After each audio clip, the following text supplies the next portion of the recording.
The alarms did not sound like alarms. They sounded like something screaming underwater, far below the floor of my own house, and I was on my feet before I even understood I was awake. The power was gone. The streetlights outside my window were gone, and the sky, the whole sky, had turned the color of a bruise that had not finished healing. I remember grabbing the door frame because the ground was shaking, not from an earthquake, but from something enormous pressing down on the air itself. I stepped outside in my bare feet and saw it. A ship, if you could even call it that, hanging over the town like a lid being lowered onto a jar. No lights, no sound, just weight. My name is Derek Coleman. Before that night, I was a construction foreman. I had built houses, poured foundations, fixed things that broke. I did not know yet that within the hour I would be the thing that was broken and taken. There was no time to run. Beams of pale light fell from the ship like rain that only moved downward in straight lines, and wherever a beam touched, a person disappeared. I saw my neighbor Oliver, a retired schoolteacher, standing in his garden in his robe, gone in a blink. I saw a mother named Grace scoop up her son and try to run, and the light did not care about speed. It took them both, together, mid-stride.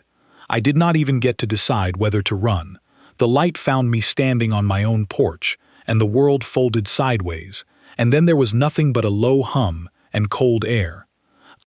When I opened my eyes, I was lying on a metal floor that curved slightly upward on both sides, like the inside of a barrel.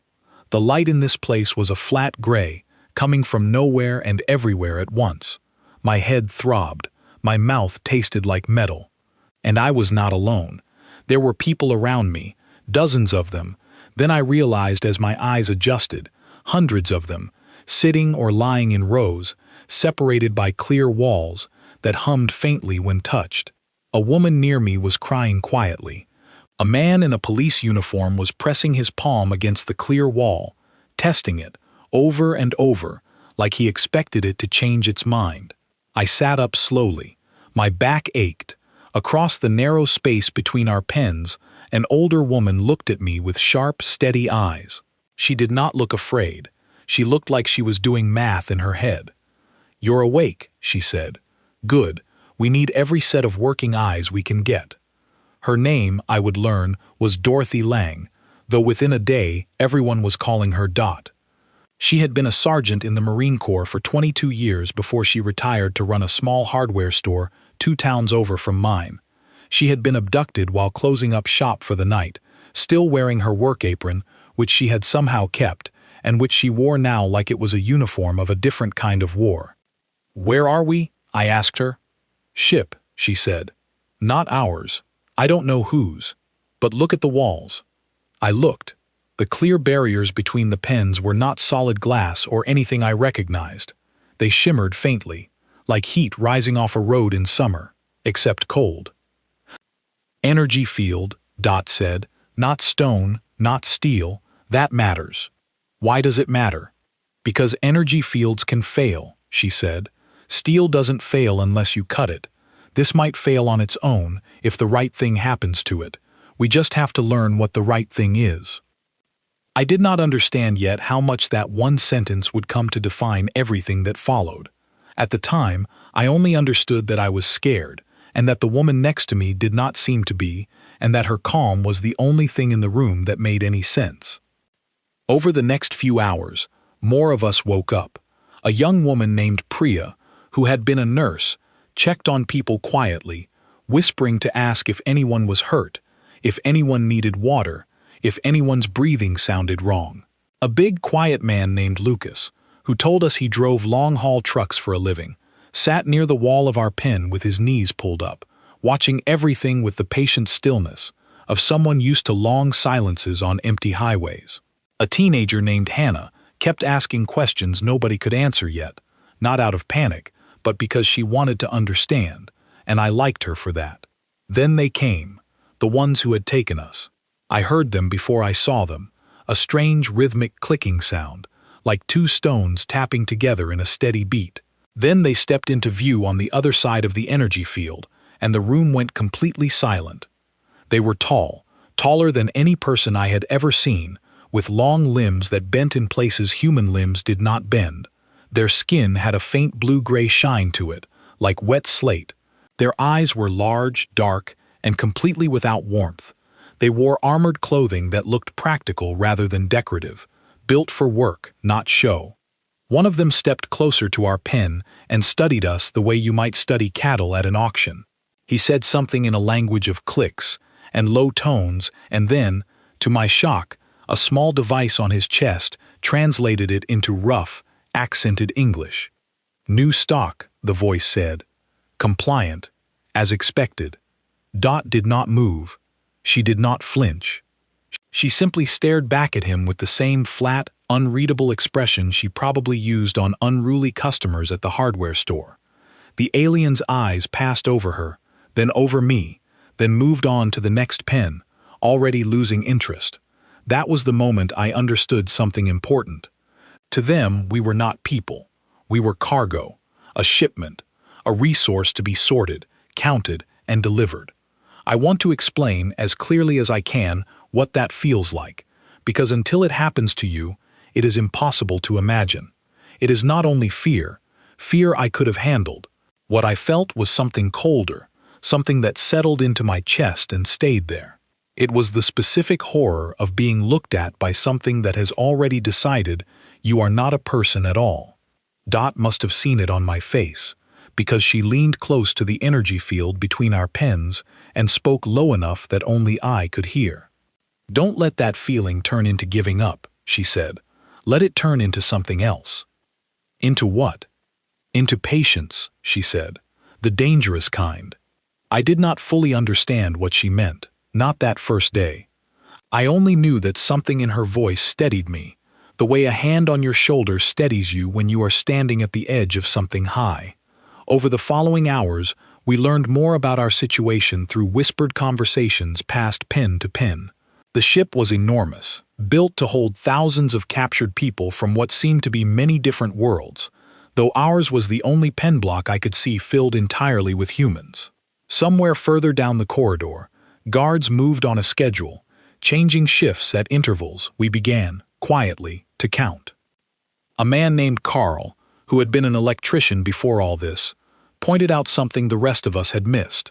Every so often, the hum of the energy field flickered, just for a fraction of a second, right when the ship's engines seemed to shift in tone. "That's not nothing," Carl whispered. "Power draw. Something in this ship pulls energy away from these fields when it's working hard. I'd bet money on it." "You don't have any money," Lucas said quietly, and for the first time since I had woken up on that floor, someone almost smiled. It was a small moment. It should not have mattered, but in a place built entirely to make us feel like less than people, that flicker of dry humor between two strangers felt like an act of quiet defiance all on its own. As the hours passed, I noticed something else. The aliens moved through the corridors with a kind of practiced boredom. They did not rush. They did not check the pens carefully. Their steps had the rhythm of people who had done this exact job 1,000 times before, on 1,000 other ships, with 1,000 other captured species, and had never once needed to worry about what was locked behind that shimmering wall. I did not know yet how wrong that assumption was. I do not think they did either.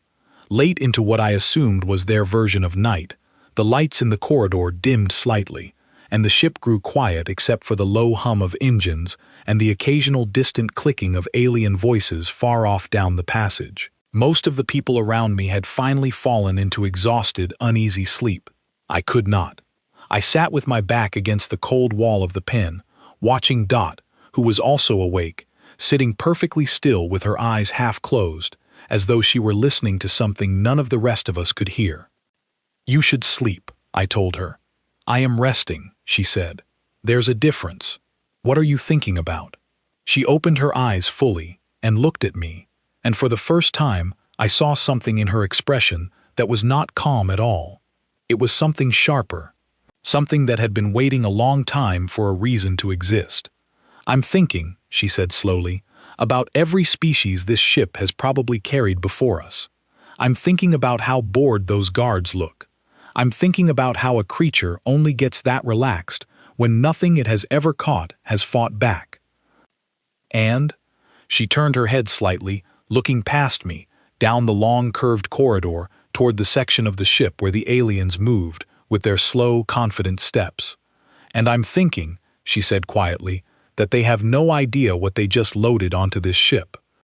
I did not sleep much that first night, if you could call it night in a place with no sun and no moon. I lay on the cold floor of the pen, listening to the breathing of strangers around me, and I thought about my house, my street, the life that had existed only hours earlier and now felt like something that had happened to a different person entirely. But underneath the fear, something else had started to grow, small and quiet, like a seed pressed into cold soil. It was not hope exactly. Hope felt too soft a word for what I was feeling. It was closer to a decision, made somewhere deep and wordless inside me, long before my mind had caught up to it. Whatever these creatures thought they had captured, whatever category they had sorted us into on whatever chart or ledger they used to measure the worlds they harvested, I understood, lying there in the dark, that they had made a mistake. Not a small one, not the kind of mistake you correct with an apology. The kind of mistake you only get to make once. Morning on that ship, if it could be called morning, arrived with a sound instead of a light. A low tone rolled through the corridors, and every alien guard moved at once, snapping from their loose, bored posture into something sharper. Whatever that tone meant, it mattered to them. Dot was already awake, watching the guards through the shimmering wall of our pen with the focus of someone reading a manual she intended to memorize. "Shift change," she said quietly. "Watch how they move. Watch the timing." I watched. 4 guards walked the corridor in a loose formation, stopped near a control panel built into the wall, exchanged a few clicks of their strange language, and then 2 of them continued on while 2 new ones took their place. The whole exchange took less than a minute. "They do this every 6 hours, Dot said. "Maybe less. We counted enough times, we'll know exactly when this corridor is thinnest." "Thinnest for what?" I asked. She did not answer right away. Instead, she looked past me, toward Carl, who was watching the same guards with narrowed eyes. "For whatever we decide to do about it," she said finally, "I want to be honest about something." At that point, the idea of doing anything against creatures who could fold space, cross unimaginable distances, and lift entire houses off the ground with beams of light felt less like a plan and more like a fantasy people tell themselves to feel less powerless. I did not say that out loud, but Dot must have seen it on my face. "You're thinking this is hopeless," she said. "I'm thinking they're not exactly worried about us." "That's exactly why it isn't hopeless," she said. "A creature that isn't worried doesn't watch closely. A creature that doesn't watch closely makes mistakes. We just have to be patient enough to find them." Over the following days, patience became the entire shape of our lives. We were taken in groups to workstations deep in the ship, forced to sort cargo, move containers, and clean sections of the vessel that the guards themselves seemed unwilling to touch. I remember the strange humiliation of that first work shift, hands raw from unfamiliar tools, moving crates of material I did not understand for creatures who spoke to us only in short, clipped commands through their translator devices. But work, it turned out, was also opportunity. Every corridor we were marched through, every panel we cleaned, every crate we lifted, was a chance to learn something new about the ship we were trapped inside. Carl found the coolant lines first, thick tubes running along the lower walls of the cargo bay, warm to the touch, humming faintly with pressure. Lucas noticed that the heaviest containers were moved using small floating platforms, controlled by handheld devices the guards wore on their wrists, devices they set down carelessly whenever they stopped to speak with one another. Priya, moving quietly between groups on the pretense of checking for injuries, began mapping which guards seemed the most alert and which seemed to be simply waiting out their shift. I focused on the locks. Back on Earth, I had spent years working with construction sites that used all kinds of security systems. Some advanced, some laughably outdated, installed by contractors who assumed nobody clever enough to bypass them would ever bother trying. The locking mechanism on our pen was not steel, and it was not a simple latch, but it was still, underneath its strange alien design, a system meant to keep a passive population contained. It was built to prevent escape attempts by creatures who had already given up trying. We had not given up. We had barely started. At night, in whispers passed from pen to pen, plans began to take shape. Not grand plans, not yet, but small pieces of understanding stitched together into something larger. Dot organized us the way she must have once organized soldiers, though she never used that word. She called it work efficiency, a phrase that made the guards nod approvingly whenever they overheard it, completely unaware of what the phrase actually meant among us. If we look organized, she explained one night, they'll think we're simply good at following orders. They won't think to ask why. It worked better than any of us expected. The guards began to favor our group for tasks requiring coordination, unaware that every coordinated task was also a rehearsal. There were moments, though, that reminded us exactly what kind of creatures we were dealing with. I remember an elderly woman named Rosa, who had been a piano teacher before all this, quietly humming an old song to herself while sorting crates, more out of habit than defiance. One of the guards, a tall, sharp-featured alien the others called Vek Tholu, stopped beside her and struck her hand hard enough to make her cry out and drop what she was carrying. The corridor went silent. Every human within sight froze, not from fear exactly, but from something colder settling into the space between us. Vek Tholu said something through his translator, flat and dismissive. Noise is not permitted during labor, the device translated. Compliance improves efficiency. Rosa cradled her hand and said nothing. Dot, working nearby, did not move, did not react, did not even look up from the crate in front of her. But later that night, back in the pen, she spoke quietly to all of us gathered close enough to hear. They think silence means we've accepted this, she said. Let them think that. Silence is not the same as surrender. Remember that difference. It matters more than almost anything else. I began to notice, over the days that followed, a change moving through our group, subtle at first, then unmistakable. The fear that had gripped us that first night had not disappeared, but it had changed shape.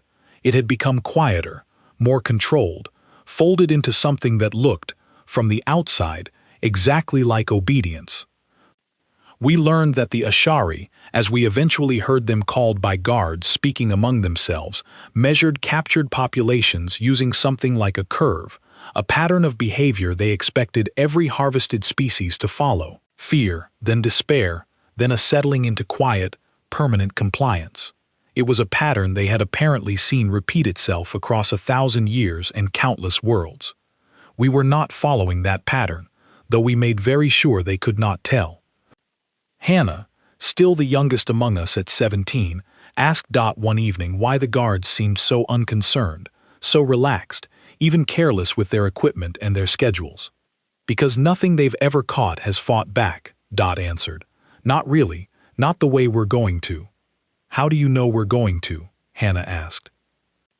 Dot looked around the pen at all of us, at Carl studying wiring diagrams sketched from memory onto scraps of stolen material, at Lucas quietly practicing the movements needed to disable a guard's wrist device without triggering an alarm, at Priya memorizing the medical layout of the ship in case any of us were injured during whatever came next, at me, running through the locking mechanism in my mind for the 100th time, searching for its weakness.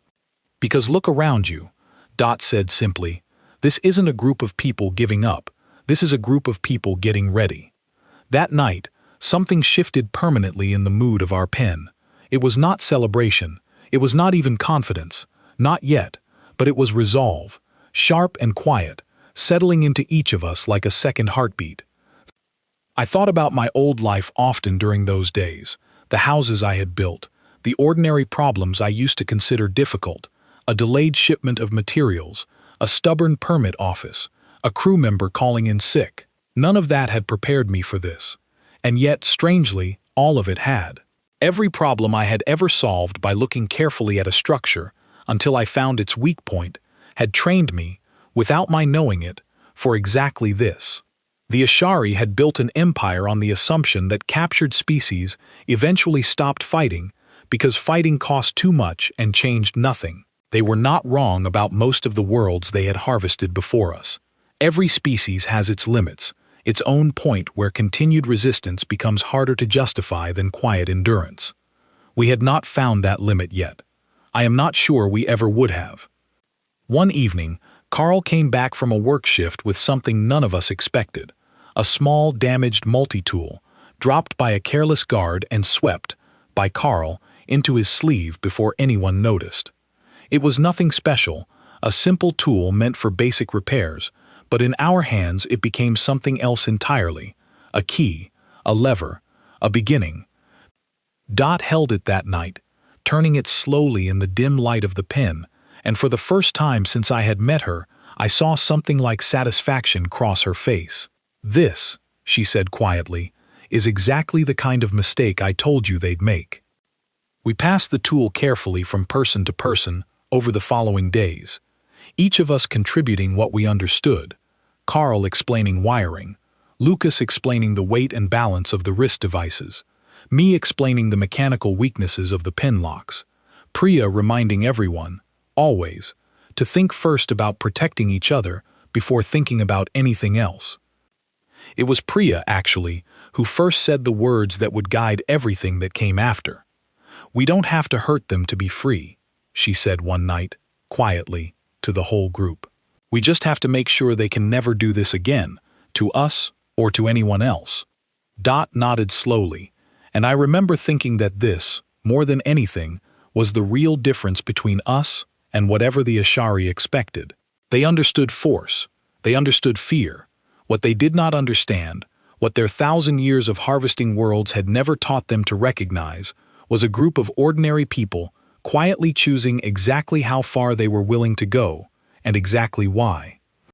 As the days passed, our small acts of preparation continued, quiet, patient, and completely invisible to the guards who still moved through our corridors with the same relaxed, bored confidence they had shown the very first night. They still believed, completely, that we were simply very good at following instructions. They had no idea that every instruction we followed was teaching us something new about the ship that held us, and that every quiet night in our pen was bringing us one step closer to using everything we had learned. I lay awake that final night before everything changed, staring up at the curved metal ceiling above me, thinking about Rosa's bruised hand, about Hannah's careful questions, about Dot's steady, patient certainty. Somewhere above us, the Ashari slept, or rested, or did whatever it was their kind did during the ship's quiet hours, completely unaware that the cargo they had harvested was no longer simply cargo at all.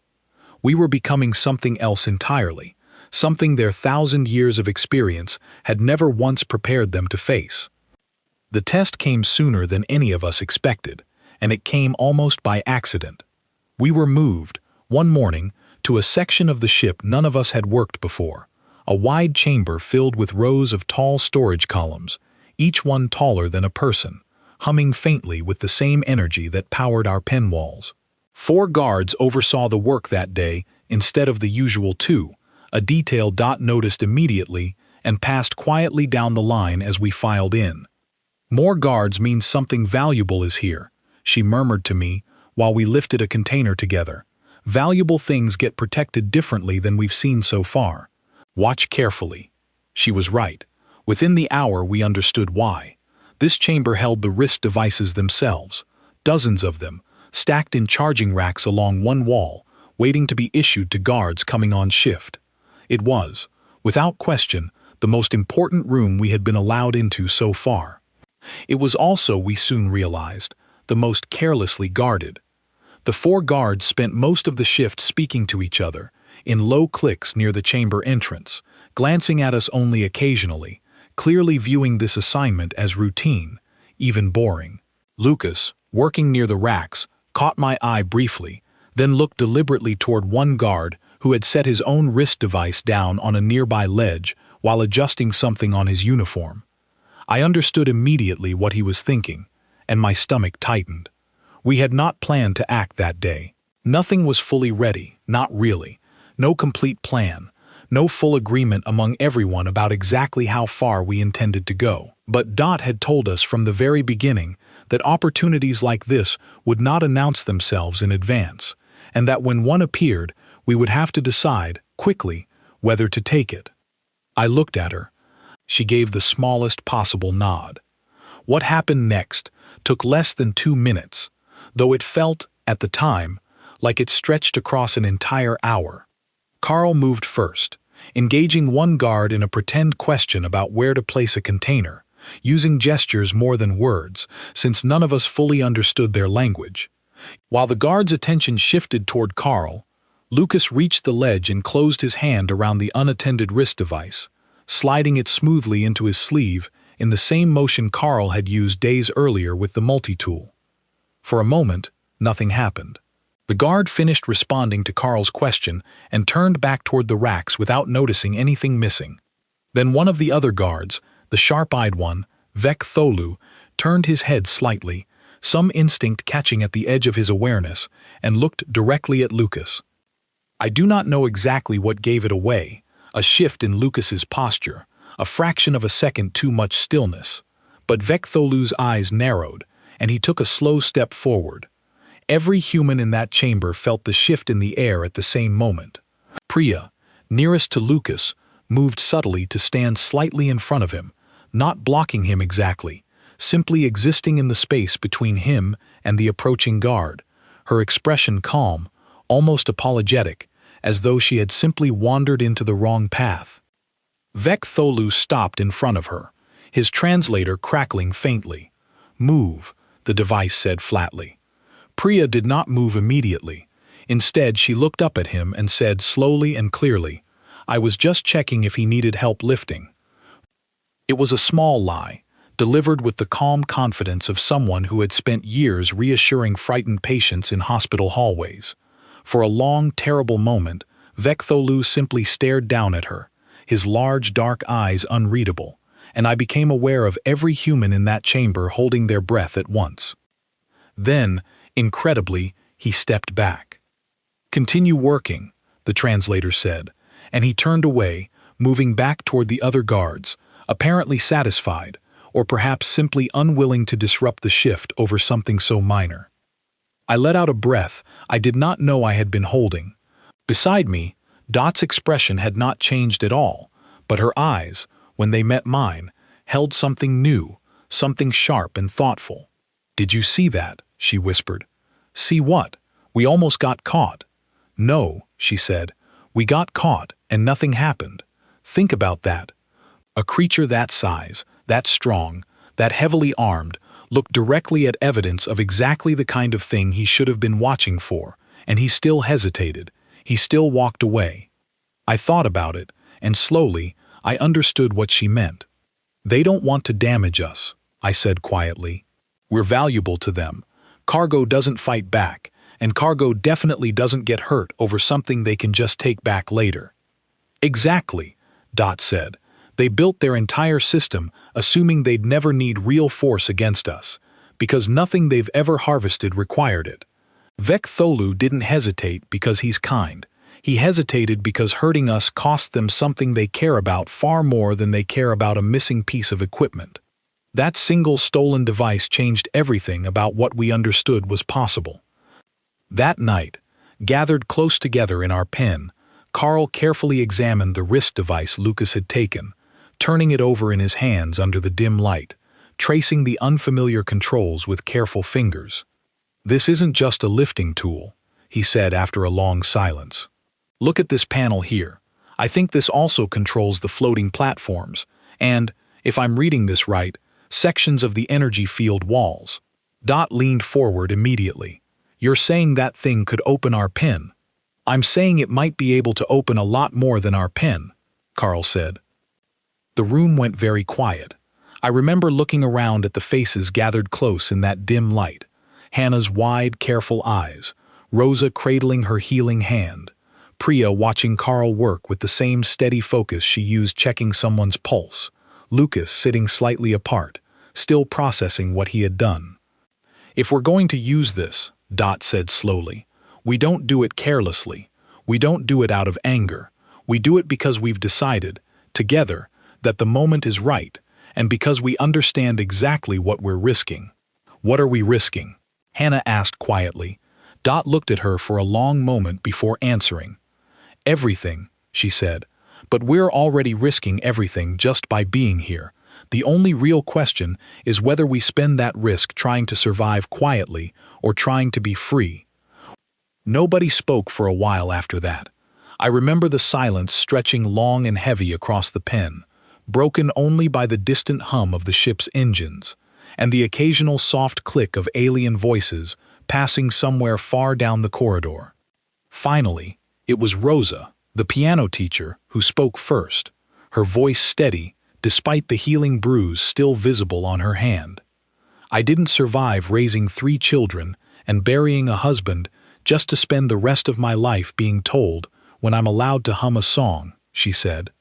I vote we try. One by one, quietly, the others agreed. Carl, Lucas, Priya, Hannah, her voice small but certain, me, last, though I had already known my answer the moment Dot first told me silence was not the same as surrender.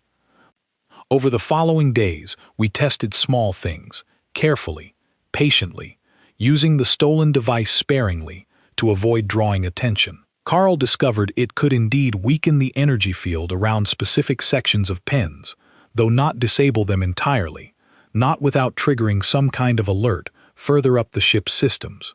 Lucas learned, through quiet trial, exactly how long the device's controls could be manipulated before requiring a different kind of access we did not yet have. We were close, not ready, not completely, but closer than the Ashari could possibly imagine. Then, one evening, everything accelerated faster than any of us had planned.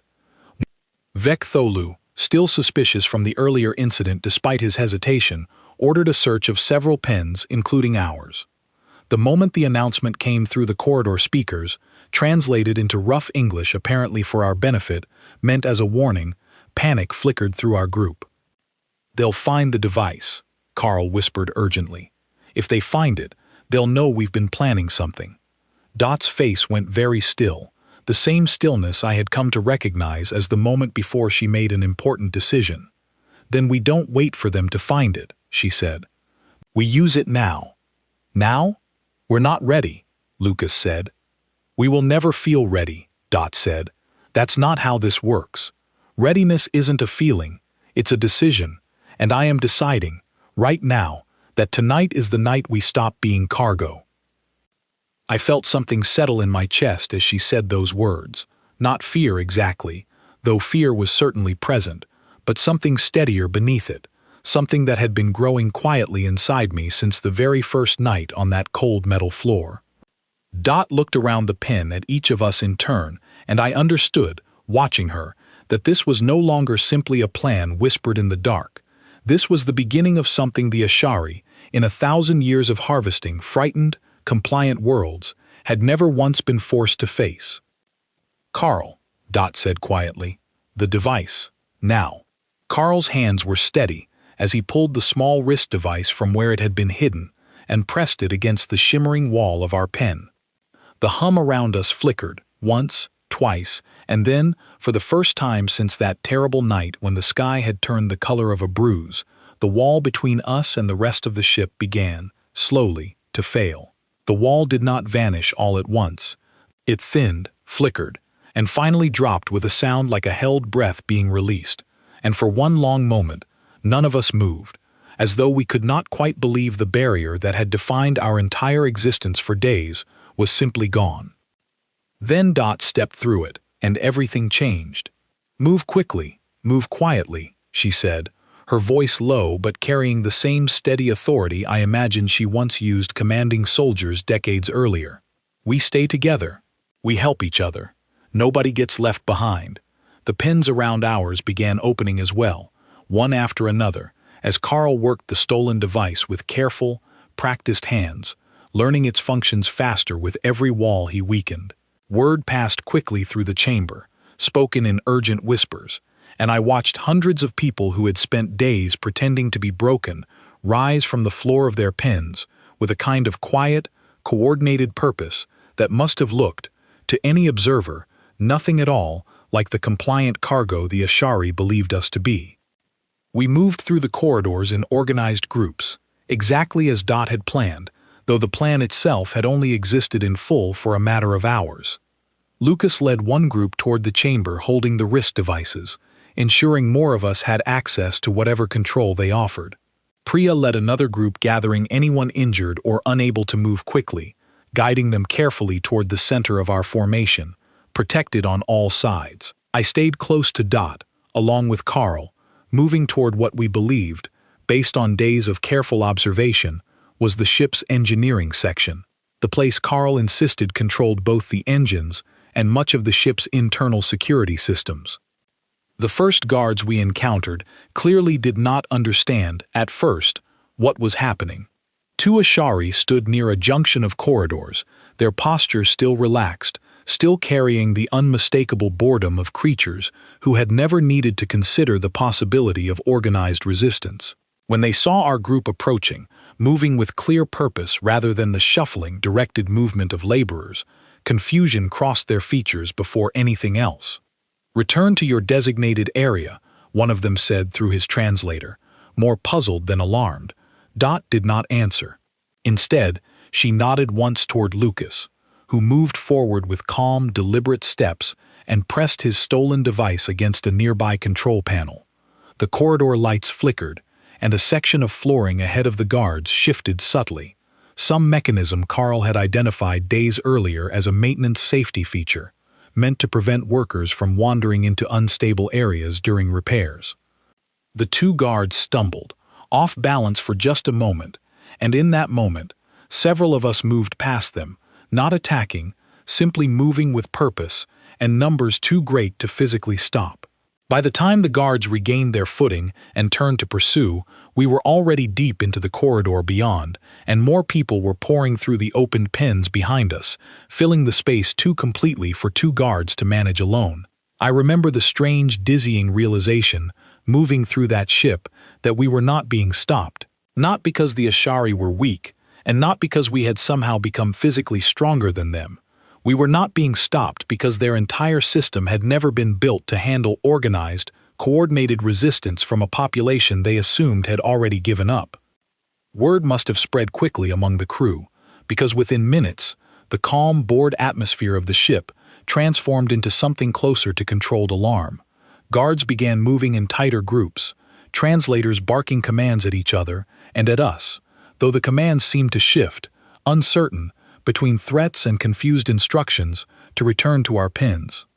We reached engineering just as a group of 6 guards arrived to reinforce the section, and for the first time since the wall of our pen had fallen, I felt real fear settle back into my chest, sharp and immediate.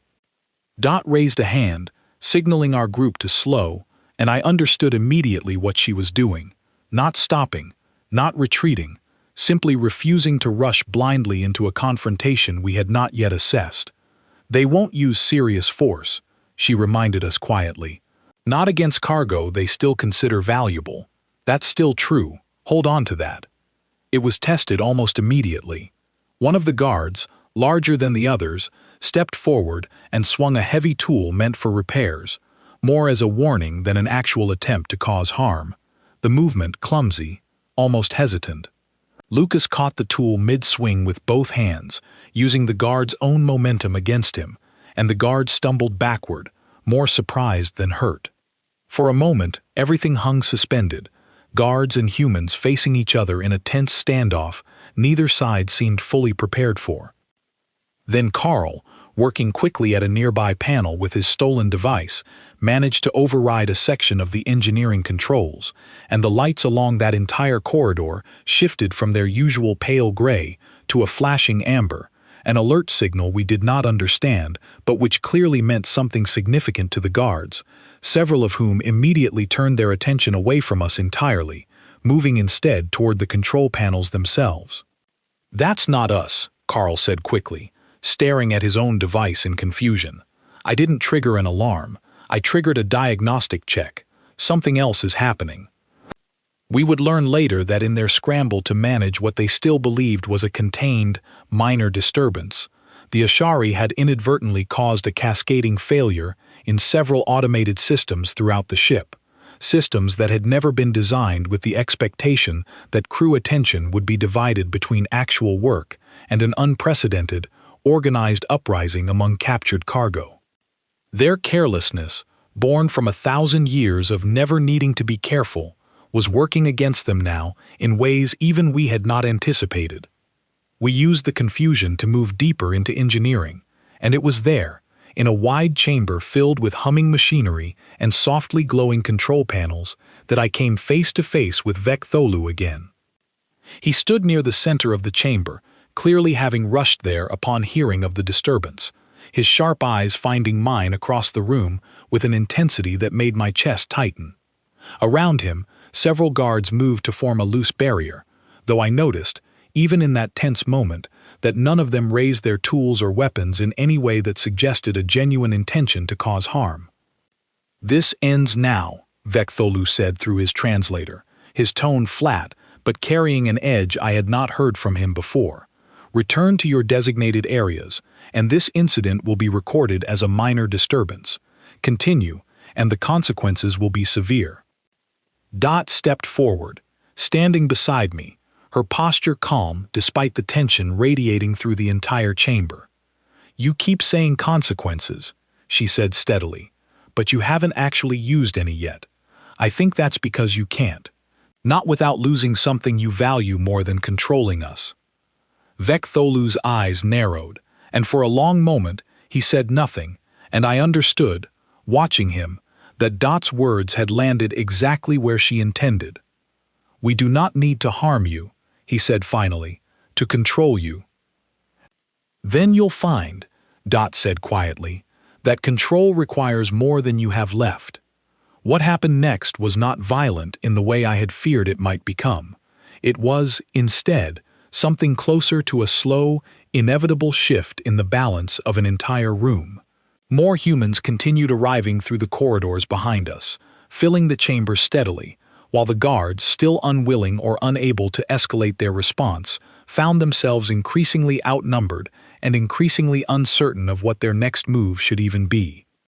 Carl and several others worked quickly at the engineering panels, guided by scraps of understanding pieced together over days of careful observation, gradually taking control of systems the Ashari had never imagined losing. Lights shifted.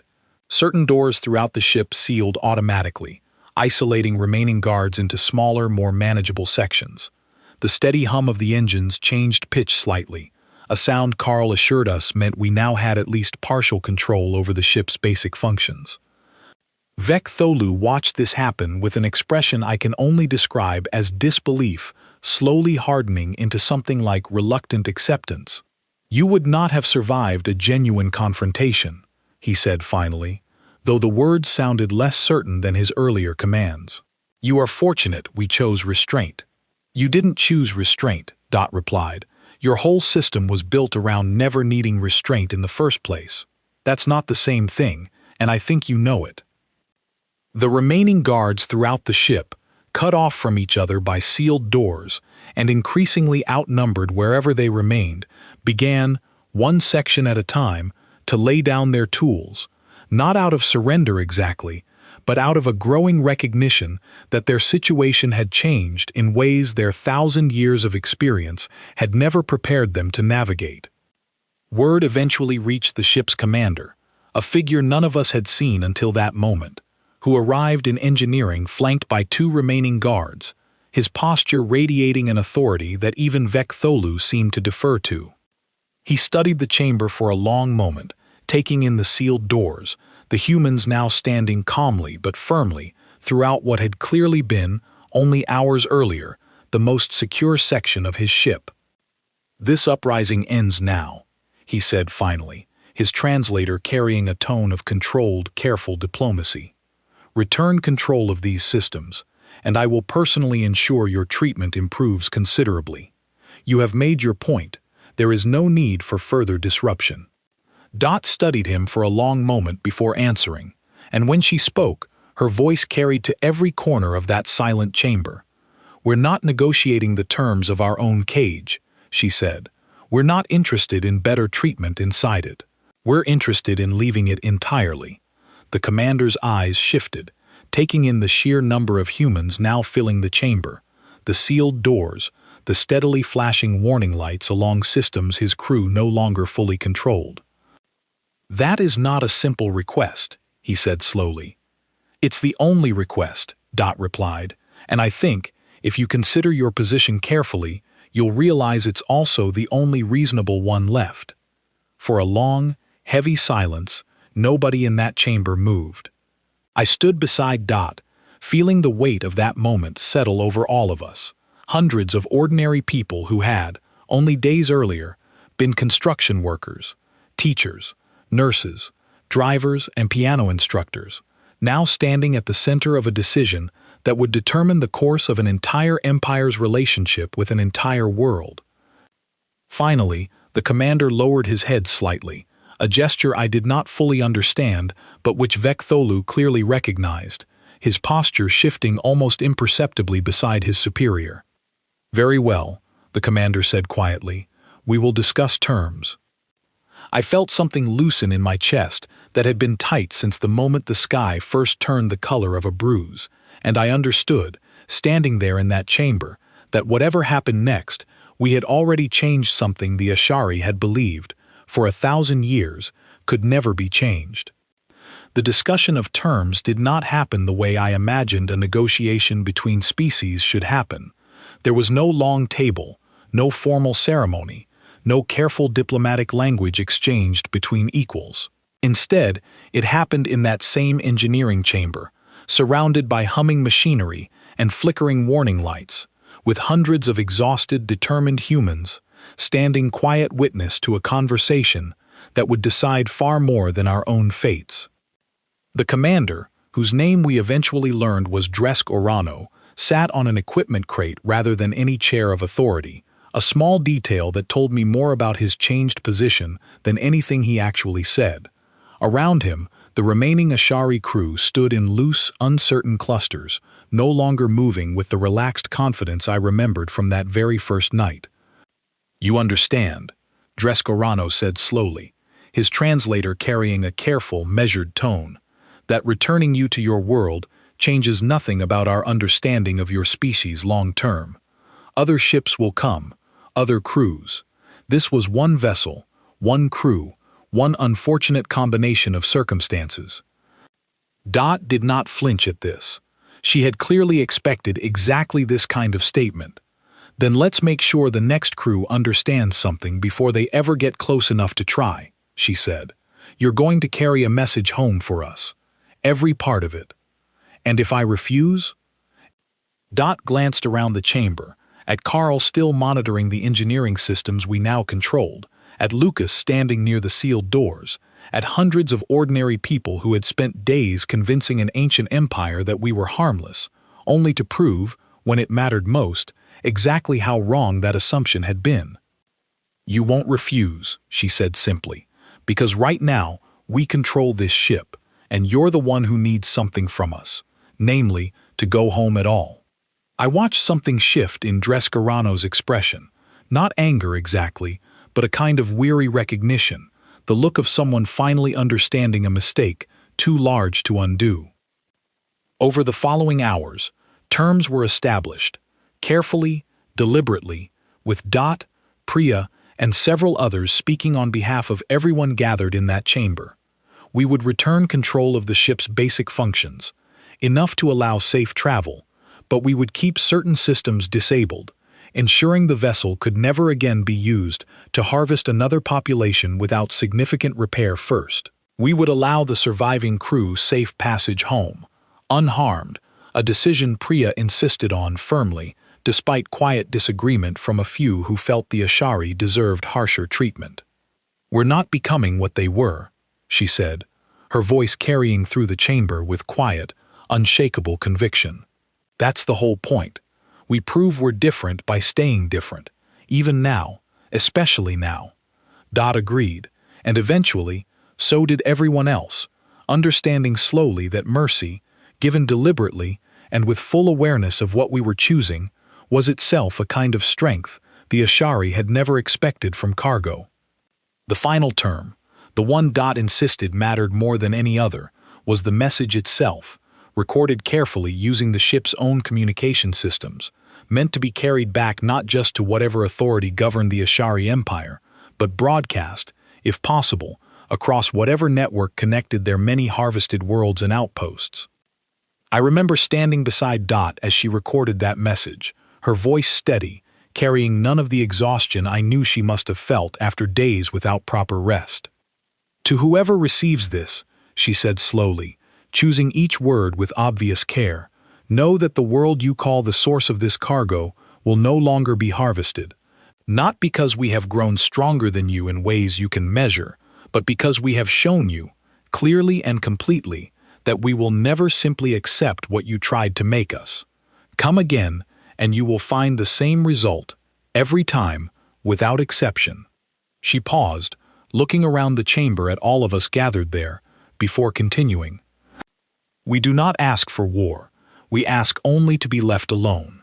Whether you accept that request peacefully is now entirely your choice, and we suggest, strongly, that you consider carefully everything that has happened aboard this vessel before making it." The message was recorded, stored carefully within the ship's systems, set to transmit automatically once the vessel returned within range of Ashari territory. The journey home took several days, though it felt, in many ways, longer than the entire uprising itself. We worked together, humans and the small remaining Ashari crew, in an uneasy but functional arrangement, ensuring the ship remained stable enough to reach Earth safely. Vek Tholu, stripped of his previous authority, worked quietly under Carl's supervision on several engineering tasks, and I noticed, more than once, something almost like grudging respect settling into the way he interacted with those overseeing him now. "You continue to surprise me," he said to me once, during a quiet moment repairing a section of piping Carl had identified as unstable. "Every calculation suggested your species should have broken long before this point. Maybe your calculations were built on the wrong species," I said. "Or maybe you just never met the right humans yet." He did not respond to that, but something in his expression, some subtle shift I had learned to recognize over our shared days aboard that ship, suggested he understood exactly what I meant. When Earth finally appeared on the ship's view screen, small and blue and impossibly precious against the endless dark surrounding it, the entire chamber fell silent. Hundreds of exhausted, relieved people watching the one thing that had kept us moving forward through every uncertain hour since that terrible first night. I stood beside Dot, watching the planet grow larger, and I felt something complicated settle over me. Relief, certainly, but also a strange, quiet grief for the version of myself that had existed before all this. The foreman who worried about permits and delayed shipments, who had never once imagined himself capable of standing at the center of something this large. "You did well," Dot said quietly, not looking away from the view screen. "All of you. I hope you understand that." "We couldn't have done any of it without you," I said. She shook her head slightly. "I just reminded people what they already had inside them. That's all leadership ever really is." The return to Earth's orbit brought its own complications, understandably. Governments scrambled to understand what was happening. Military forces prepared for possibilities none of us could have anticipated only weeks earlier, and for a tense several hours, communication between the ship and various Earth authorities remained cautious, careful, neither side entirely certain what to expect from the other. Eventually, though, understanding settled in, aided considerably by Priya, Dot, and several others carefully explaining, through recorded messages and careful negotiation, exactly what had happened and exactly what we intended. The Ashari crew, including Dresk Orano and Vek Tholu, were allowed safe passage away from Earth, their ship stripped of its ability to harvest but otherwise functional enough to carry them home, along with the message Dot had recorded, set now to transmit the moment they crossed back into their own territory. I remember standing on a small hill outside my old town weeks later, watching the sky, still half expecting, somewhere in the back of my mind, for it to turn that terrible bruised color again. It never did. Not that year, not the year after. We learned, eventually, through careful monitoring of what little communication reached us from beyond our solar system, that the message had done exactly what Dot intended. Word spread slowly, cautiously, through whatever networks connected the many worlds the Ashari Empire had once harvested without concern. Earth, it seemed, had earned a particular kind of reputation, not as a world easily conquered, but as one best left entirely alone. I heard, much later, second-hand through channels I still do not fully understand, that Ashari crews began quietly refusing assignments anywhere near what they had started calling the Blue World, and that eventually, Earth simply disappeared from whatever official records once marked it as a viable harvest. Dot passed away peacefully several years after our return, in her own home, surrounded by people who understood exactly what she had done for all of us, though she always insisted, until the very end, that she had done nothing extraordinary, simply reminded people of strength they already carried inside themselves. I think about that ship often, even now. I think about Rosa's bruised hand and her steady refusal to stay silent afterward.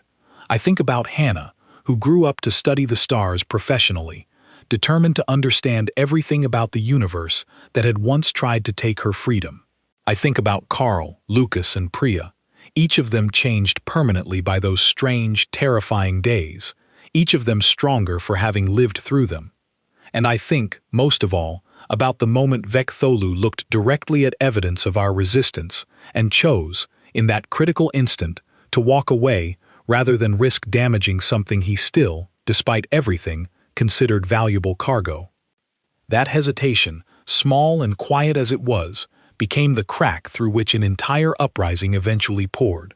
It became the reason a 1,000-year-old empire learned, permanently and completely, that some worlds cannot be measured by the patterns of every world that came before them. They came for humans expecting compliance. They left broken, not physically, not permanently damaged in any way we ever intended, but broken in the one way that mattered most, broken of the certainty that had guided their empire for 1,000 years, the quiet, unquestioned assumption that no species they harvested would ever truly fight back. We proved them wrong.